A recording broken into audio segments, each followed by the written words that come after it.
Welcome back to the Deep Dives. Okay, today we're doing a high-speed sprint through really one of the most blistering government reports I've seen in a while. Yeah, it's pretty intense. We're unpacking the September 2025 Peters Report. It comes from the Senate Committee on Homeland Security and Governmental Affairs, and it's aimed right at the Department of Government Efficiency, or DOGE. And that title, it doesn't pull any punches. Unchecked and unaccountable. How DOGE jeopardizes Americans' data without regard for law and Congress. It's profoundly alarming stuff. It really is. Now, DOGE was set up by executive order, right? Right. The initial idea was, well, simple enough on paper. Streamline government, cut waste, make things more efficient. That was the promise, yeah. But here's the kicker. The core conflict you really need to grasp from the get-go. Okay. DOGE was only ever empowered to advise the president. Just give advice. It never got actual legal power, statutory authority to run agencies or ignore federal laws. But the report claims that's exactly what happened, that they're operating completely outside the law. Pretty much. Wielding this unchecked, unprecedented access to the personal identity data, the PII, of literally every American. Wow. Okay, so the stakes here for you listening are just massive then. Absolutely. This deep dive, we're really zeroing in on the systemic security failures. The report documents at 3 critical agencies. We're talking the Social Security Administration, SSA, Right. the General Services Administration, GSA, and the Office of Personnel Management, OPM. And it all points to this profound, immediate risk to your personally identifiable information, your PII. Okay, let's start with the SSA, because the findings there, well, they're just staggering, aren't they? This is the agency holding Social Security numbers, employment history, for everyone. Infants, retirees, everyone. Yeah, this is where it gets maybe the most concrete, the most alarming right away. Imagine taking my master keys to Fort Knox and just duplicating them in some server room they built yesterday with basically no monitoring. That's kind of what the report alleges happened with the SSA's most sensitive database. Which database are we talking about specifically? So there were whistleblower disclosures, and they were backed up by testimony from Chuck Borchess. He's the former SSA chief data officer. Right, I remember that name. He revealed that DOGE staff apparently copied all Americans' Social Security and employment data, specifically from the Numerical Identification System, or NUMIDENT. They copied it into a brand new, unverified cloud environment. NUMIDENT. Oh. That's basically the crown jewels of identity data in the U.S., isn't it? It absolutely is. It's the gold standard. So how is it even possible? How could a team of advisors just override standard SSA security protocols? Especially for moving that kind of sensitive production data. Well, that's the million-dollar question, isn't it? And it's the core violation of federal policy here. Standard agency rules, they explicitly prohibit using live production data in development environments. Why is that? Because the risk is just way too high. You risk exposure, you lose oversight. But in this case, the report confirms SSA officials just didn't have visibility. They didn't know how this new cloud was secured, who was monitoring it, or even exactly who had access. Okay, and this is where the vetting, or lack thereof, gets really specific and, frankly, chilling. Yeah, the report names a DOGE staffer, Edward Korstein. He apparently had unrestricted access to all this NUMIDENT data in the new cloud. Unrestricted, that's... Unrestricted.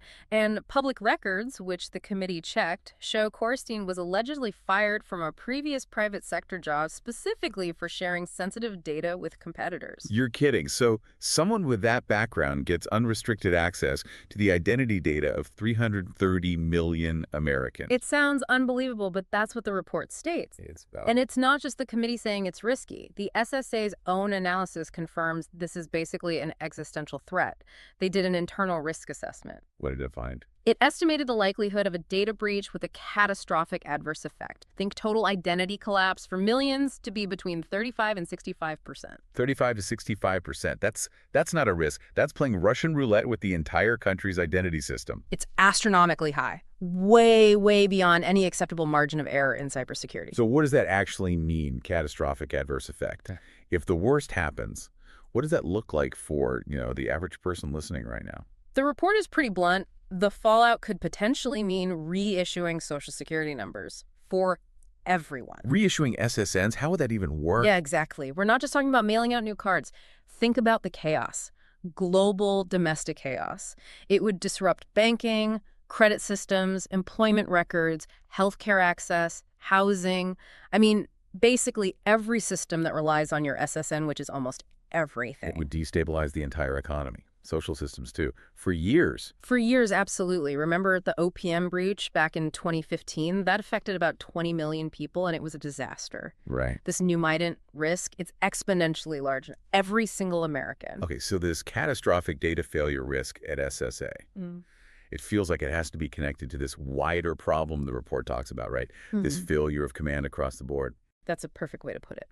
The systemic chaos DOGE seems to have created, it suggests the reason SSA couldn't protect the data might be the same reason OPM was apparently lying about DOGE staff being there. Nobody knew who was actually in charge. Which brings us to that systemic breakdown. If DOGE was only supposed to advise. Exactly. Why were their staff reportedly directing huge agency actions? We're talking massive workforce cuts, reorganizations, and, crucially, this data consolidation we just discussed. And officials couldn't say who was calling the shots. The report emphasizes that point. At GSA, OPM agency officials apparently couldn't identify who was functionally responsible for these major policy changes. It wasn't clear who gave the orders. And the attempts to cover up DOGE's presence, like at OPM, that seems incredibly suspect. Highly suspect. OPM officials flatly denied to the committee that there was even a DOGE team operating there. But that wasn't true. It directly contradicted their own sworn statements filed in federal court. In court documents, OPM identified nearly 20 individuals working specifically on the DOGE agenda within OPM. So they lied to Congress. Well, there's a direct contradiction between what they told the committee and what they told the court. Okay, and how did these DOGE people get access to OPM systems? Those systems hold incredibly sensitive stuff, right? Security clearance data. Extremely sensitive PII, yes. And what's fascinating, or perhaps alarming, is how they got access. The court findings indicate OPM gave these DOGE agents broad administrative access, basically keys to the kingdom. Oh. Following what was described as an expedited high-priority request, almost like a sort of 911-esque call, the report implies. So they just bypassed all the standard procedures, security checks, safeguards. That's what it looks like. This urgent request apparently overrode multiple security safeguards. The report really flags this, saying the danger was amplified because OPM gave them this sweeping admin access, skipping the whole security onboarding process. And these are systems with critical national security data. Exactly. It just feeds this whole pattern of secrecy, doesn't it?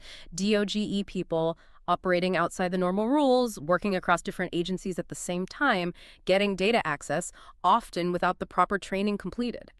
And they had unusual security privileges, too, right. Different from regular federal employees. Yes. The report mentions enhanced privileges and measures not typically afforded. It created this environment of secrecy and privilege where accountability just became impossible. So when Congress tries to do its job, oversight, agency staff can't even say who these people are or what they're doing with the most sensitive data. Precisely. Legislative oversight gets completely neutralized. Okay, so we have catastrophic data risks at SSA, a deliberately chaotic command structure system-wide. And then we get to the General Services Administration, GSA.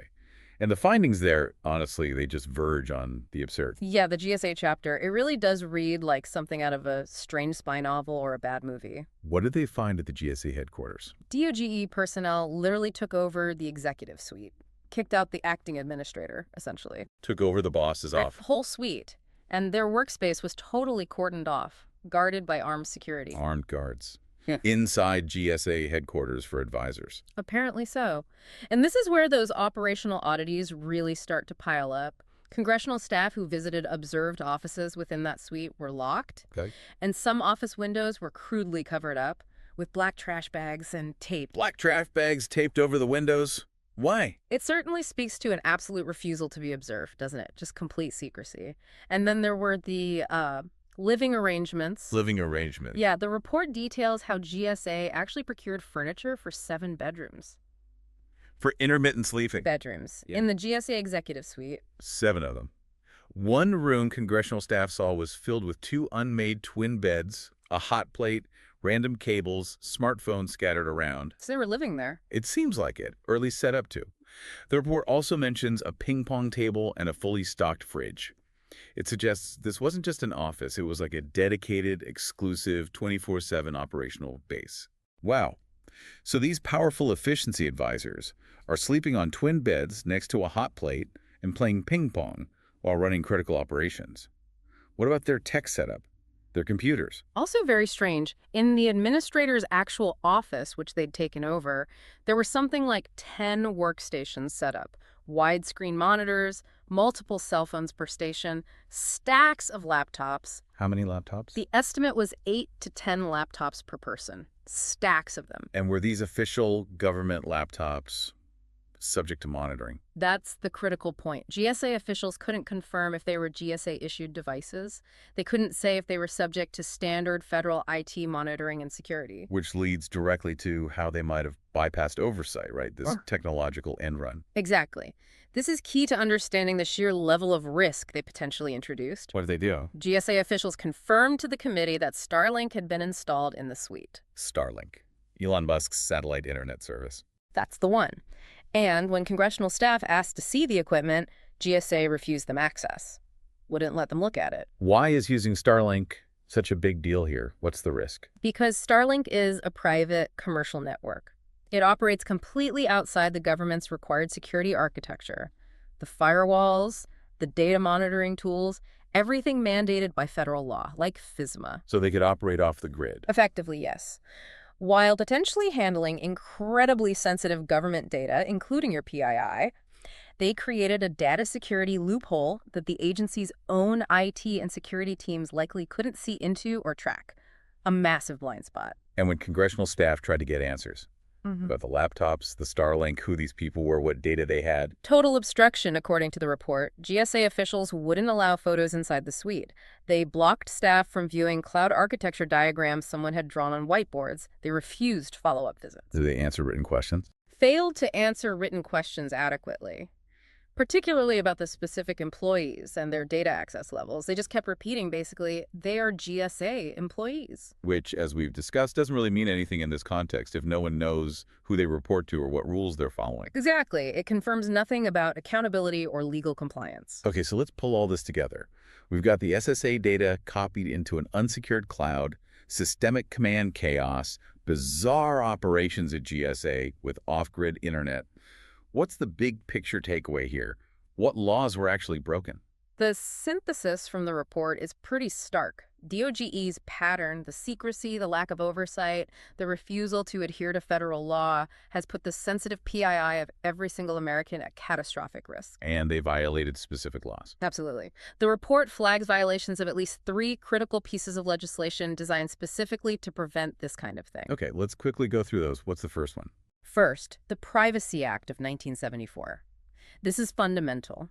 It governed how federal agencies collect, maintain, use, and share your PII.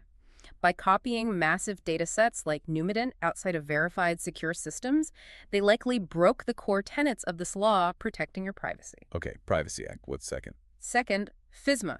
That's the Federal Information Security Modernization Act. FISMA is the law that demands federal systems are properly audited, continuously monitored, and have documented security controls in place. And DOGE ignored that. By bypassing agency IT, setting up Starlink, operating in secret, they essentially went completely dark. That violates FISMA's core mandate for security and accountability for government systems handling sensitive data. Makes sense. And the third law? The E-Government Act. This act pushes for efficiency through technology, yes, but it explicitly insists that efficiency must be balanced with adequate security and also data minimization, only collecting and holding what's necessary. And DOGE didn't balance that. It seems DOGE prioritized speed and secrecy above all else, ignoring these legal requirements for security and proper data handling. And that, the report concludes, exposes all this data to targeting by hackers, foreign adversaries, or even potential misuse for personal or corporate gain by insiders. So the report doesn't just document the disaster.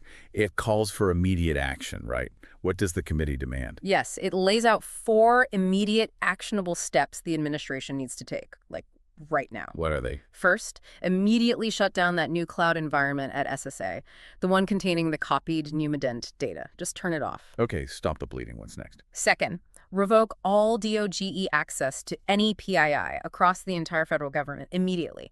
And that access stays revoked until someone can actually certify they're complying with all the security laws, Privacy Act, FISMA, etc. Makes sense. And the third and fourth steps, they seem focused on fixing the command structure and finding out how bad the damage is. Exactly. Third, Cease all DOGE operations at SSA, GSA, and OPM until a proper, clear oversight structure and chain of command are formally established and verified. No more ambiguity about who's in charge. And finally, fourth, require the inspectors general at these agencies, and perhaps government-wide, to conduct a massive comprehensive audit. They need to figure out exactly who got access to what sensitive data systems, and crucially, how they got it. Was it through normal, proper channels, or was access granted through these coercive, rushed, rule-bending tactics the report describes? Okay, so this matters to you listening, because this isn't just some abstract DC turf war. Not at all. These vulnerabilities, they hit systems you rely on every single day. Banking, jobs, healthcare, your basic identity verification, and this failure of accountability, this deliberate blurring of who's in charge. It makes future breaches, maybe even worse ones, much more likely unless these laws are actually enforced. Absolutely. So that was our deep dive into, well, a really alarming set of findings about DOGE's unchecked power and the privacy and cybersecurity crisis it seems to have created within the federal government. Yeah. The stated goal was efficiency. But what really jumps out from this whole report is that fundamental tension, isn't it?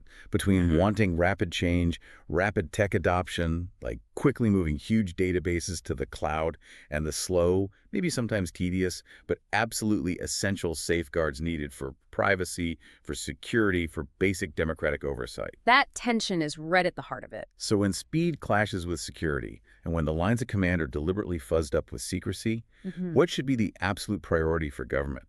And maybe more importantly, how does Congress, how do you ensure accountability when things get this murky? Something for you to keep exploring. Definitely food for thought. Thanks for joining us. We'll see you next time on The Deep Dive.